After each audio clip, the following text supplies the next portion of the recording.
நீங்க ஆண்டவர்கிட்ட கேட்டது கொஞ்சம் தானே, ஆனா அவர் உங்க வாழ்க்கையில எவ்வளவு நன்மை செஞ்சிருக்காரு. கேட்டதை பார்க்கிலும் கேளாததை அதிகமாக பெற்றவன் நான், பெற்றவன் நான். உம் தயாளத்தின் உதாரணமாக நீர் என் வாழ்வை மாற்றி விட்டீரே. ஏல் ஈரே போதுமானவரே, என் தேவையிலும் அதிகமானவரே. என்னை கையேந்த விடல, என்னை தலை குனியவும் விடல.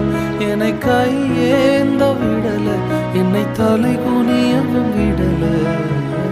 உம்மை நம்பி வாழ்பவர்க்கு ஏமாற்றமில்லை, ஏமாந்து போவதற்கும் நீர் விடுவதில்லை.